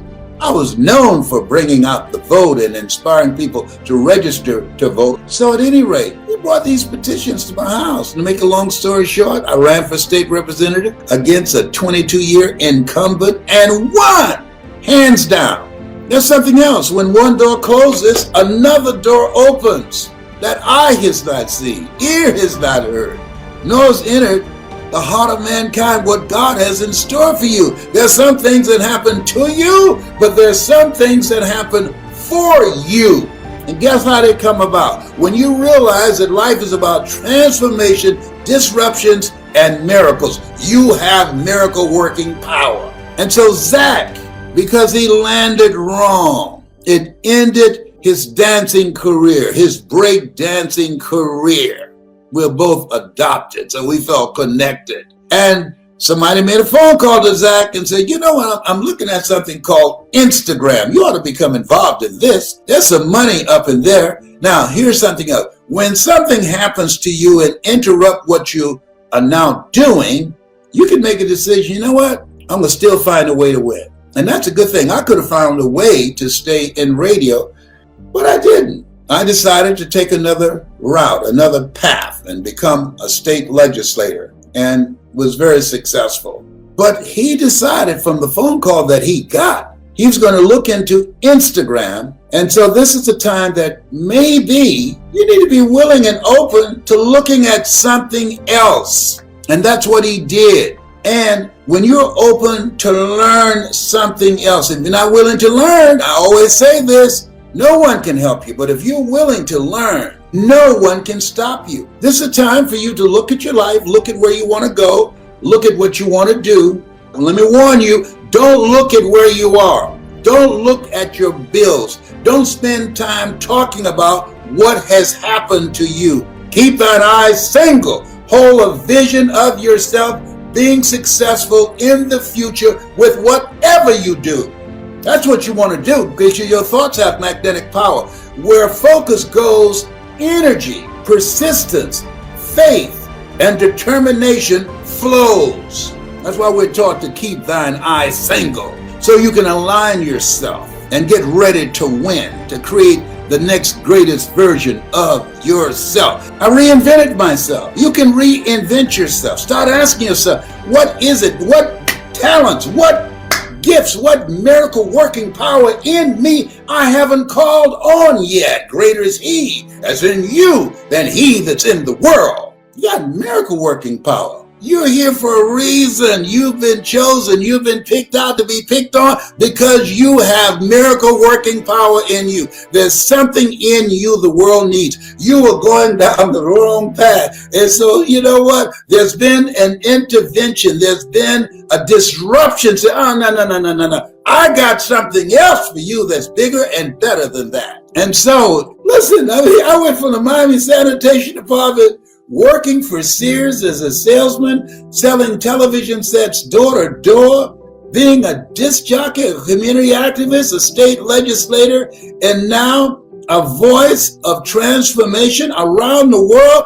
Are you kidding me? What a mighty God we serve. I'm here because of his grace and mercy. And so are you. Don't forget it. You're no accident. You got to become defiant. This thing called life, it's about a fight. There are a lot of people that are talking about all the people dying from the coronavirus. Guess what? There are far more people that are living like my daughter Serena, like my son-in-law Will. And they've been fighting, and they are winning.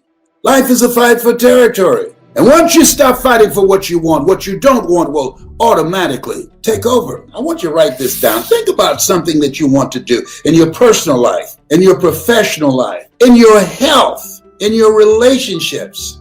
Who is it that you don't need to deal with, be in relationship with, communicate with? Life is like an elevator. The higher you go up, like those spaceships, the higher they go up, they let certain stuff off because it's too heavy. Yet some people just too heavy when it comes to drama. When you have goals and dreams and you want to fine tune your life and approach to life, you want to create a drama-free zone. No drama up in here. You ain't got time for it. A lot of people don't know what time it is. A lot of those people don't know how different things are. They don't know. They have no clue. There are three kinds of people. There are people who make things happen, people that watch things happen, and people that don't know what happened. That's the majority. And they'll be standing in line somewhere, hoping that somebody with mercy and pity will look in their direction. No! Hey, listen here. You've been given authority and dominion over everything on the face of the earth. Listen to me. Be defiant. Be willing to learn something. Keep moving in the direction of where you want to go. Continue to fall forward. This thing has not come to stay. It's come to pass. And as you look at your goals, I read something. Preparation is very important. I read this and I said, I like this. You must prepare for success, even if there is no indication of it. You must prepare for success, even if you have become accustomed to failure. You must prepare for success if nobody you know, nobody in your life have ever achieved anything. You must prepare for success. Take the time to prepare and prepare hard. Nobody in my family has done what I've done, but I didn't let that stop me. I didn't let that stop me from feeling that this life that I'm living now wasn't available to me. When I was going through foreclosure or eviction, or when I was hiding my car at my cousin Boo's house, and I learned a long time ago the best way to get back on your feet is to miss 3 car payments. You got to step up your game plan. You've got to look at this for what it is. Something's happening up in here, and it's different. And there's no time to sit around and say, well, why did this have to happen to me? Why not you? Who would you suggest? You got to be like Zach Benson. Deal with it. Got to deal with it. I'll never forget when I was unloading the truck, going back to the house I moved my mother out of. My mother told me, hold your head up, boy. You have nothing to be ashamed of. Hold your head up. You have nothing to be ashamed of. And when you lift up your head, let me tell you something. Oh, anybody can have faith when you got a job, your marriage is working, you got money in the bank, your children acting like they have good sense. Nobody looked at you and told you that you're terminally ill. Oh, you can have faith then, but faith not tested can't be trusted. Listen to me. Listen to me. You don't know how strong you are until you have to be strong. And most people, they choose. It's always a choice. It's always a choice. Zach Benson, check him out. In the interview I did with him on my Facebook after my conversation with you, Jack Benson could have become depressed and turned to drugs and all type of self-sabotaging behavior, as many people do every day. You can either live your dreams or live your fears. And I think the majority of people actually are not living their dreams, but are living their fears. What are your fears? What are you afraid of? What are you scared of? Because we all have fears, don't we? We all have something that's blocking us, that's holding us back. The reason that most people are not living out their true potential, are not doing all of the things that they would really like to do, is because of fear. Some people call fear false evidence or expectations appearing real. We're brilliant enough to scare ourselves to death. You realize that? What are the things that you fear that's been keeping you from living your dream, that's been keeping you from doing some things that you would like to do? Just think about those things. And how do we begin to handle that? Abraham Maslow said that the life is about growth. And he said, you can either go back to your comfort zone, and there you won't find any growth, or be willing to go forward and face your fears, because you're never going to have a fear-free existence. I mean, some fear is acceptable and legitimate. There are some things that you really should be afraid of. Now, you shouldn't allow it to immobilize you. You acknowledge it, you take it into account, and you carry yourself accordingly. There are times that we should proceed with caution, but it's the difference between being stopped by fear. It's the difference between having a fear and the fear having you. So what do? One, acknowledge it and knowing that it's okay. Don't condemn yourself for being afraid. It's perfectly fine to have some fears. You acknowledge your fears, you embrace those fears, and then you move on. You act on whatever it is that you fear. Because once you embrace it, see, what you resist will persist. What you resist will persist. So one of the most important things is to begin to embrace your fear. The fear of bodily harm, that's legitimate. When I was a disc jockey in Columbus, Ohio, Al Green, who was a great performer at that time, had a record. His first hit record was Back Up Train. So a guy came in the town and was impersonating Al Green. I happened to know Al Green because I'd already booked him. And so when I found out this guy was impersonating Al Green, I came on the air and did an editorial about him, and I exposed him. He was a rather big fellow, and so he had the word out that when I see this guy Les Brown, the disc jockey, I'm going to knock him in the mouth for having a big mouth. So I was driving down Main Street in Columbus, Ohio, had my son in the car, and I always had this little saying, hey, if anybody ever put a threat out on me, I'm going to make them honor it. So I saw this guy in the street.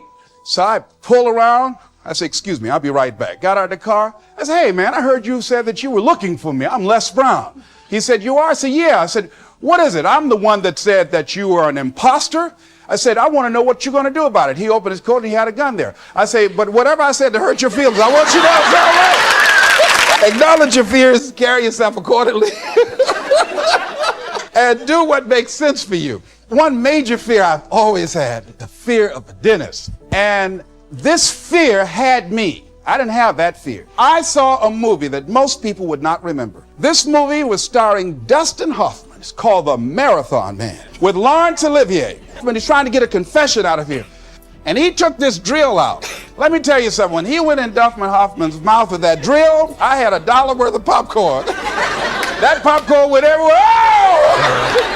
Do you know I could not go to the dentist for 5 years? I had left broadcasting, went to the Ohio legislature, had an impacted wisdom tooth. Now that hurts. And I would call, and as soon as the people would answer the phone, I would hang up. I was hurting so bad. I said, and I said, what am I afraid of? I said, Doc, I just can't hear this drill. I mean, if you can do whatever, I don't need to hear this drill, that sound, you know, that's what gets me, that drill. Don't pull that drill out on me. He said, just calm down, calm down. And it wasn't really bad as I thought it was. One of the things you find out that when you face your fears, it's not as bad as you think it is. And when people tell you, I just can't do it, I can't handle it, I mean, really, I can't handle it, what they're envisioning is that they're not going to be here. They're going to clock out like you're going to die. And guess what?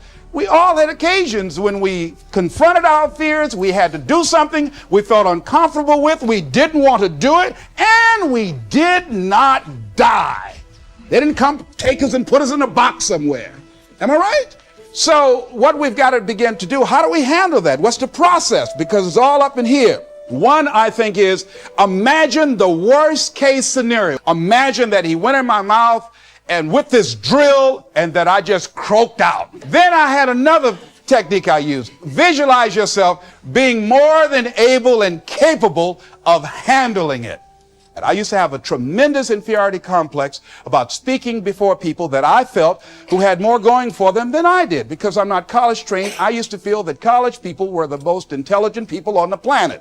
And there was nothing I had to say for them. And so I had to visualize myself speaking before them, speaking before various audiences that had more going for them than I did, and realize and appreciate my own value, and that I was a worthwhile person, even though I didn't have all going for me. I didn't have the money, I didn't have the education that they had. So part of the process is seeing yourself, being worthy, being capable, having what you need to make you a worthwhile person, and that you're more than able, and that you deserve to be listened to, or you deserve to have that dream and that passion and whatever it is that you see and envision there. You've got to see it in your mind's eye and know that you've got what it takes. So deciding as you look at your life, as you look into the future and say, what fears am I holding on to? What fears that I'm allowing to imprison me, that's keeping me from breaking out, that's keeping me from living up to my true potential, that's keeping me from really being happy, that's keeping me from having a sense of adventure and excitement in my life? What's keeping me from controlling my destiny? What fears that I'm giving that permission to? Notice what I said, that we must give our permission to fear to immobilize us. Because whatever discomfort you experience, whatever challenges or difficulty that it is, you got to handle it. Got to go up in there and wrestle with it. Will it be easy? No. Will it be challenging? Yes. A friend of mine who's going into recovery. He's been addicted to crack cocaine for years and alcohol. And he was talking about how challenging it was. I said, what do you want me to tell you? That it's going to be a picnic? No, it's not. It's going to kick your butt? Yes, it is. Are you going to want to die? Yes, that's a part of it. But that's just what you must go through in order to get where you want to go. And guess what? You are strong enough to do it. You're strong enough, and your life is worth whatever you have to go through to get past this addiction. Whatever you have to do. This dream you got, whatever you want to do, will it be easy to just run out there and do it? No. Will it happen overnight? No. Will it be a struggle? Yes. Will there be times when you can't make ends meet? Yes, that's a part of it. Will there be times you won't know what to do? Yes, that's a part of it. Somebody must have told us someplace along the line, I don't know where, but somebody must have told people, oh, life is going to be real easy. No. If they told you that, I've got a special announcement. They lied. I had a special piece of legislation I wanted to get passed. And I said to a guy, can I count on your vote? He said, yes. If I can't count on it, let me know. There's another guy that owes me a chip, and I can call on that. And I won't need your vote, but I do need it if you say you're going to do it. You say you can count on it. Legislation came up. He voted against my bill. My bill passed. I went back to him and said, hey, I told you I needed the vote, but if you couldn't give it up, let me know. I would get somebody else. I said, why did you tell me? He said, I lied. I was in shock. How many of you that life just wore you out? That you didn't expect that? You thought you'd go to school, get good grades, get a job, and you came out here and you'd be able to get a job and live happily ever after? And you say, they lied. Yes, they did. They never told me. You know that song said, Mama told me there'll be days like this. They didn't even tell us that. Isn't that something about life is challenging? I mean, it's called life. There are all kinds of challenges like that. See, when you accept yourself and you accept fear as a fact, that means that it's something that happens. It's something that you're going to experience, but it is not a force to hold you back. It doesn't have any special power other than that you give it. So you accept the fact that you are afraid, and then you move on anyhow. So when you have your lower self talking to you, telling you what you can't do, part of what you've got to do is be your own motivator. You've got to talk to yourself and you build yourself up and you'll feel your energy level coming up and people will feel that around you. See, now, if you go through life being afraid, people can sense that. They can pick up that fear. So that's why you've got to stand up inside yourself. See, when you are not filling your life with the things that you are capable of doing, see, we all have some stuff that we've been given. And I don't think that it's optional for us to sit on what we have. See, if you're sitting on what you have, what you've been given, and I think everybody's been given something to bring to the planet, that only you can do that. Only you can perform that. Only you can initiate that activity. And if you don't do that, if you're not filling in your life with your life work or your mission, then there are gaps in your life. And what we do when we're not living out our true identity, we begin to fill the gaps. We fill the holes with garbage, alcohol, drugs, worry, self-destructive behavior. So when you begin to look at your life and you know that you're not doing what you can do because you have allowed yourself to be held captive by your fears, when you don't have a true appreciation and acceptance for who you are, and you allow yourself to be immobilized by fear, what happens in the process is that you begin to abuse yourself. You begin to sabotage your life. You begin to sabotage your dreams. You begin to unconsciously work against yourself. You become your own worst enemy. So what do you do about that? You begin to realize that your dream and your gifts have so much meaning and so much value for you till your hunger for them will begin to push you past the fear. Your hunger to have them will give you a special drive. As you work on yourself, as you begin to acknowledge your true identity, the true power that you have, the true capacity you have to bring about change, the miracle working power that you have within yourself to do the things that you want to do. This gentleman was doing a special study of a special tribe in Africa, headhunters.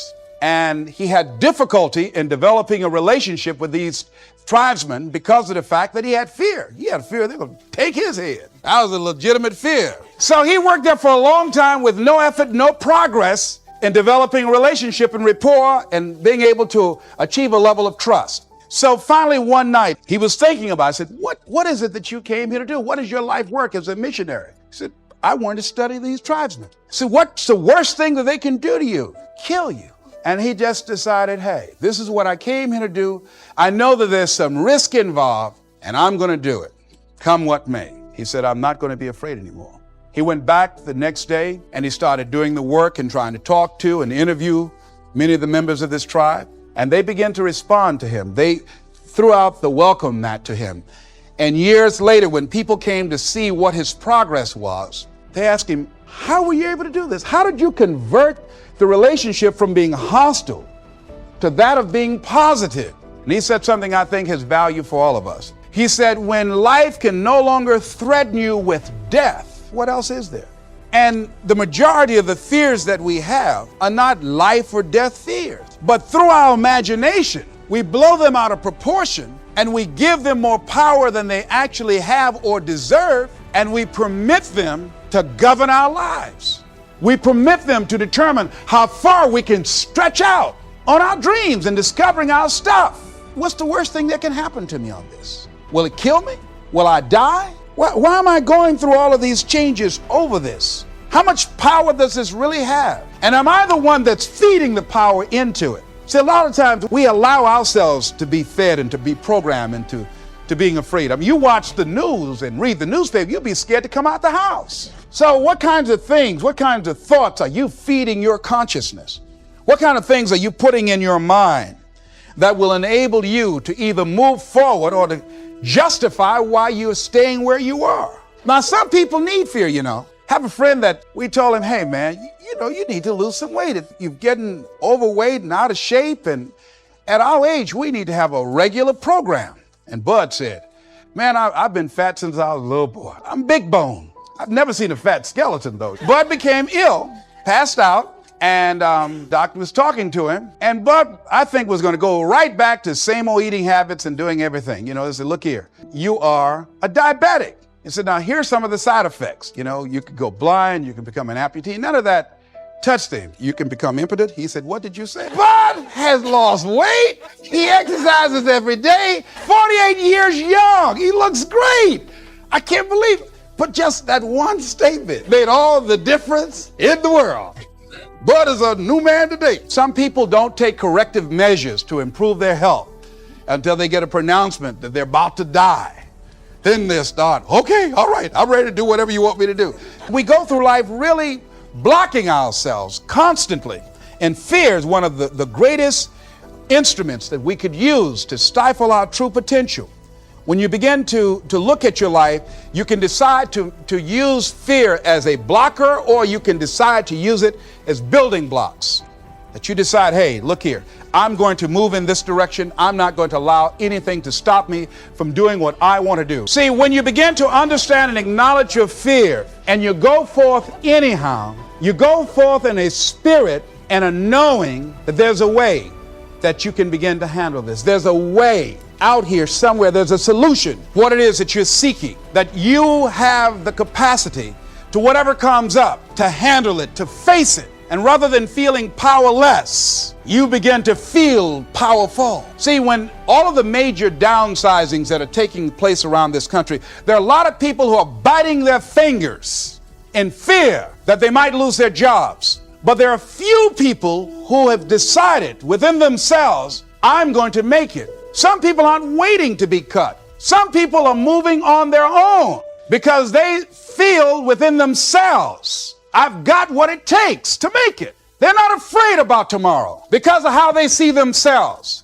because of what they feel that they deserve, because of what they feel that they can create for themselves.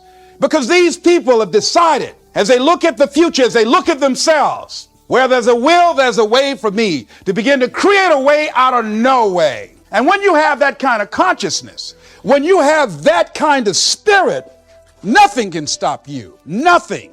What would your life be like as you look toward the future if you decided, I'm not going to allow my fears to stop me? What would your life be like? What would your future be like if you decided to want that which you desire so strongly that it prepares you past your fears, that you experience the fear, as the one book says, feel the fear and do it anyway? What would your life be like? And I'm saying to you that all of us who have been entombed by fear have the capacity to resurrect ourselves. It's not easy. Can I do it? Yes. What's one of the ways to get started? Some of us need somebody to hold our hands. Sometimes we need somebody to help us out. Be willing to say, I don't know. Be willing to reach out. Be willing to get some assistance to take you to the next level. I think it was Joe Frazier who said, he says, all of us are like the blind man at some point in our lives standing on the corner, waiting for somebody to lead us across. See, all of us at some point in our lives need some help, need someone to reach out to us, to help us go across some treacherous waters that we couldn't navigate by ourselves. None of us do it by ourselves. All of us at some point in our lives. We need that kind of help. We need that kind of assistance because we grow from the people we have in our lives that can enrich our lives personally, professionally, spiritually, and all the dimensions of our lives. We don't grow in a vacuum. So as you look at yourself, what are the fears you have that maybe you need some help in strengthening yourself in that area? As you assess your strengths and your weaknesses, as you begin to approve yourself and your passions and your dreams and your goals and the things that you want, if you decide to experience all of your true potential, as you decide to manifest all of your greatness, as you decide, wait a minute, what else is available to me out here? If I decided to experience the fear of rejection, the fear of no, the fear of failure, the fear of standing by myself, what else is available? Of taking a chance, a fear of losing it all. What else is available to me that will bring some extra meaning and value? The fear of people not liking me. You know how many people do things they don't want to do because they want everybody to like them? Everybody's not going to like you. But you know, there are a lot of people who won't take positions on issues, who won't take a stand for things they believe in, who won't speak up for themselves because they don't want to make anybody mad. Oh, it was Bill Cosby. He said, I don't know what the secret of success is. He said, but here's what I know what the secret of failure is. He said, trying to please everybody. You can't please everybody. Now, life is too short for that. Too short and unpredictable, moseying through. Not trying to disturb anything, not trying to shake anything up, not trying to make any waves. You see, there are some people who come through the universe and their level of contribution and the level of energy they manifest is so small, so inconspicuous, that when they go, you won't even know they left. But there's some people, because of their personality, because of their contribution, because of the investment of their time and their energy and the impact they have there, that when they go, everybody will miss them. See, when Mother Teresa checks out, everybody will know. When Rosa Parks, everybody will know. Nelson Mandela, everybody will know. Why? Because of their contribution. See, but there's some people, because their contribution is so small, no one will care. So I'm saying, before you are boxed and buried, decide that you're going to box and bury your fears. Decide that you're going to begin to live life on a new level, seeking out new horizons, that you're going to find more love and more joy and more ways to give more to life. Everything a man does for himself, he takes with him. But everything he does for others, he leaves behind. So when you begin to say, what is it that I want to leave? What contribution that I want to begin to make? What difference do I want to make in life? What is it that I want to do with the rest of the life that I have left? What chances I need to take? What risks do I need to begin to embrace? What fears do I need to step on?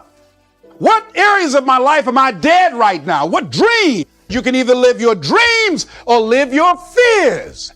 You have got to get to a point where you say, I'm sick and tired of living like this. There's got to be more.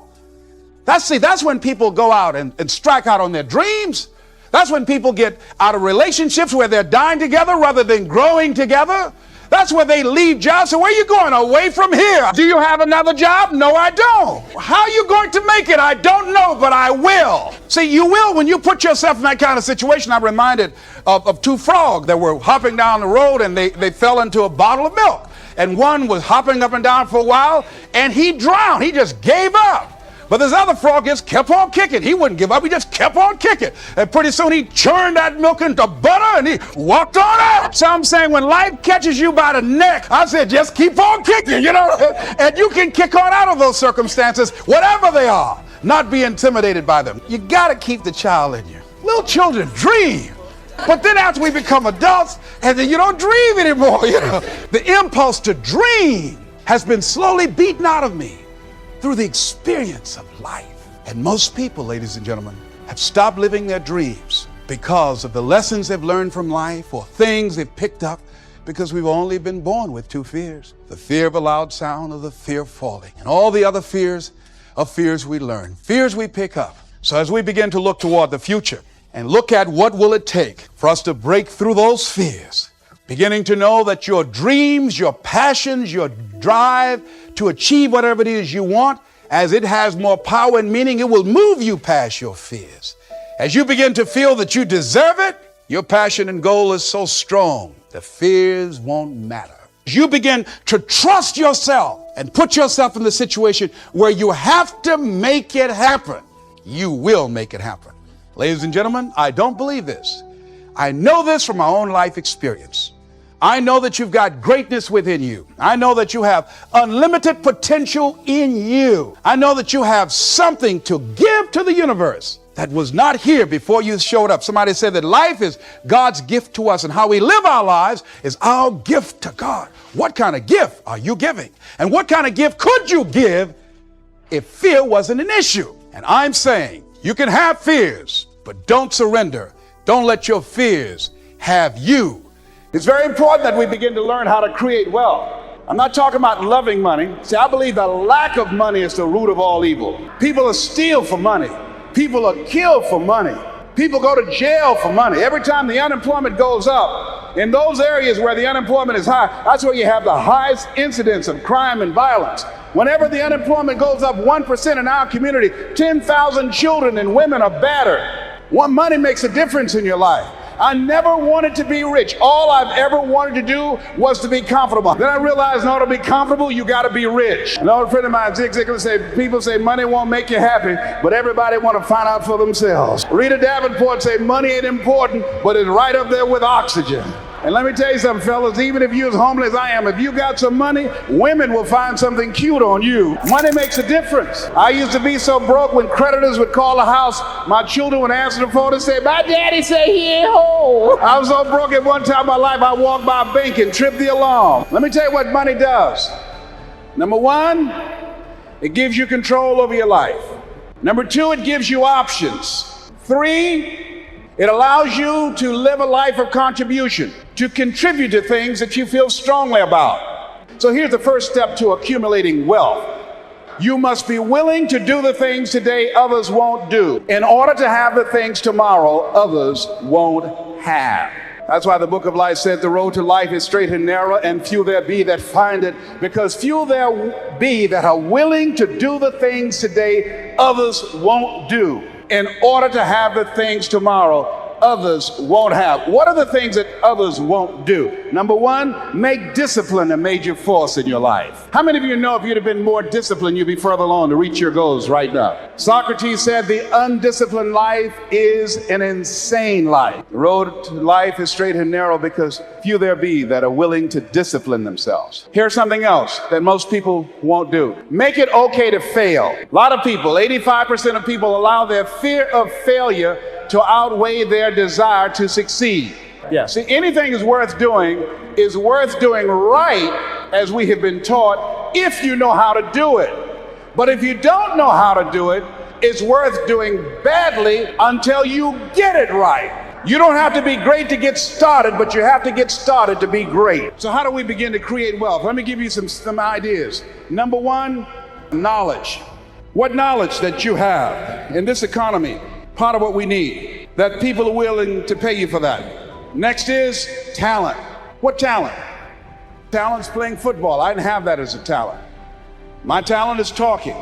To me, my definition of success is doing what you love to do and find somebody to pay you to do it. Doing what I love to do. That I've developed my talent. You want to master your talent. Find out what it is that you love to do. I love to talk. Scripture is another key that says to us of what we need to do to begin to develop ourselves. Luke 12:34, where your treasure is, there will your heart be also. So what do you love to do? And then explore ways in which you can earn a living doing that. Cooking, writing, painting, working with numbers, working with people. The other thing is, not only must you have knowledge, talent, some skill, but the other thing that's important, faith to act on whatever your dream is. See, if you don't believe in yourself, how many people you know that have a lot of talent, a lot of abilities, but they don't believe in themselves? See, that faith is very important. So the faith to act on those dreams, those desires. Here's scripture that I like very much. Proverbs 16th chapter, 3rd verse. Commit thy works unto the Lord, and thy thoughts shall be established. Commit means to carry into action deliberately. Commit means to make it happen no matter what. Commitment. There's a difference between next time you have bacon and eggs. The chicken was involved. The pig was committed. See, when you make the commitment, I'm going to become wealthy. When you make it important, when you decide I'm going to do it no matter what, life changes for you. See, most people don't keep their commitments to their commitments. That's why they lead lives of poverty, lives of misery, lives of unhappiness. Socrates said the uncommitted life isn't worth living.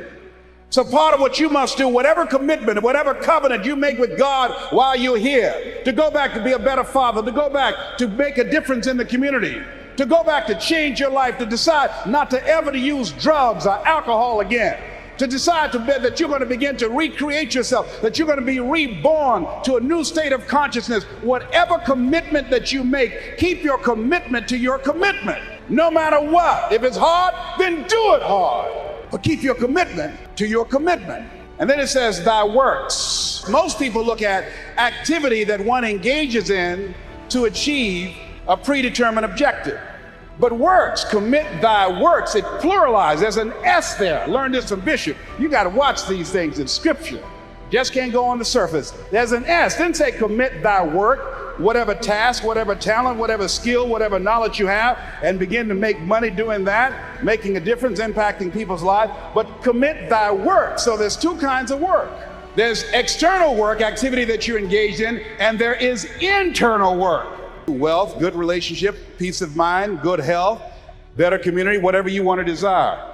So the work is internal as well as external. So therefore, number one is, first step is you got to live your calling. You got to decide what is it you love.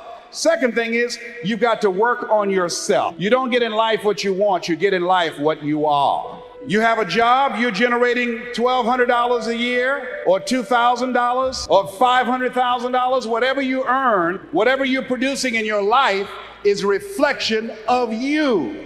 That's why it says, judge a tree by the fruit it bears.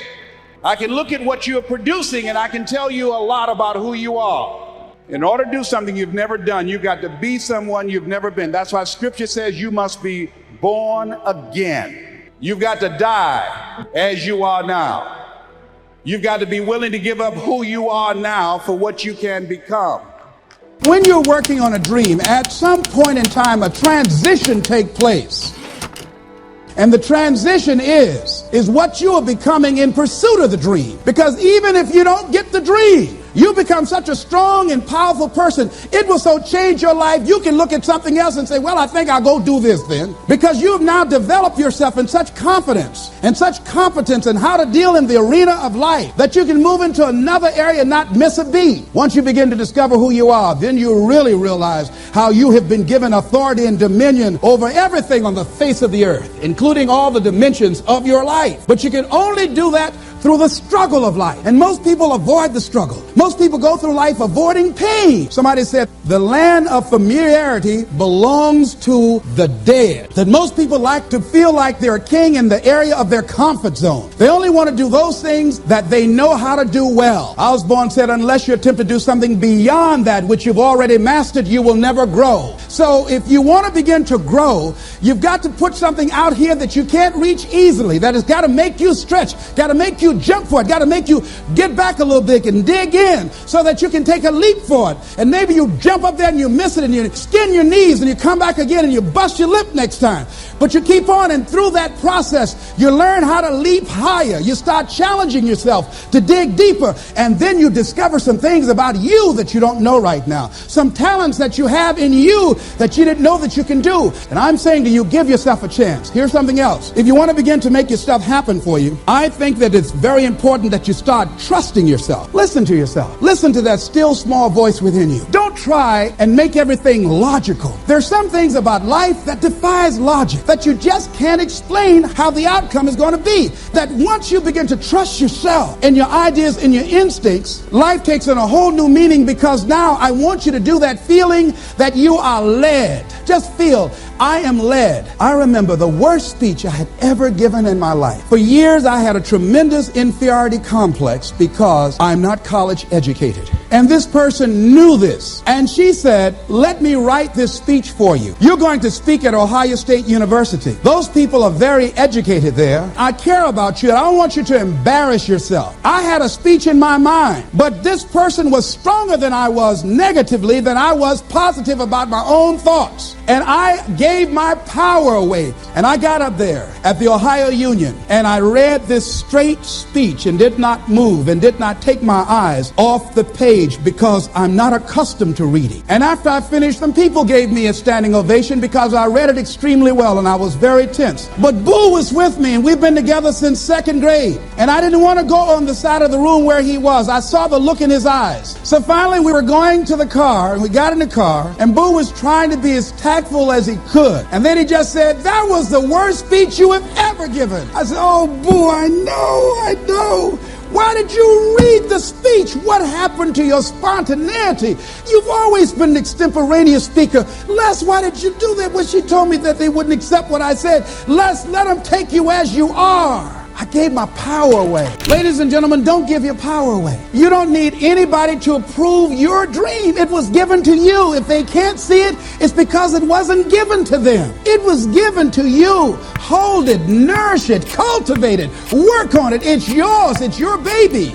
Work on it until it comes into fruition. I gave away my power and I said, I'm not going to do that no more. Here's something else. Do what you know is right. Treat people like you want to be treated. Don't try and take any shortcuts. Don't try and cheat. Pay your dues up front. What goes around comes around. You can pay now or you will pay double later. I'd rather lose out on my dream doing the right thing than to cheat trying to make a shortcut to get to my goal. I want to be able to look myself in the mirror, and that's what you want to do. There's no saying, judge a man not by what he does, but by that he doesn't have to do. And to judge the true quality of a man is what do you do when nobody's looking. See, there's some good out there for you in the universe that has your name on it. And nobody can get your good. It has your name on it. They can't take your stuff. It's your stuff. So do the right thing. There might be a tendency sometimes, because of the negative part of our consciousness and our own programming, for us to want to say, well, I just do it this time. It won't matter. Won't nobody know. Ladies and gentlemen, everything matters. See, at some point in time, all of us have seen our destiny. All of us have seen our destiny at some point in time, and we decided not to listen. We decided to ignore it and say, no, that's not for me. Life came in and slapped us side the head, and we stopped dreaming anymore. The impulse to dream has been slowly beaten out of me through the experience of life. And that's what causes many of us to give up on our volcano. The experiences and the challenges, the defeats, the disappointments, and the failures of life. That we decide to sell out on our true potential, sell out on living our dreams, feeling that we're not good enough, not wanting to make any mistakes, particularly if you're raised with a great deal of criticism. So you've got to be willing to prepare yourself and do the best you can. Take your best shot and let the chips fall where they may. You ain't got to hype yourself and psych yourself out. What it does is just keep you moving in that direction. That's all I'm asking you. Believe that it's possible, that you can make it. Whatever goal that you have in mind, I want that to be a goal that will challenge you, something that will make you stretch. So you don't get in life what you want, ladies and gentlemen. You get in life what you are, not what you want.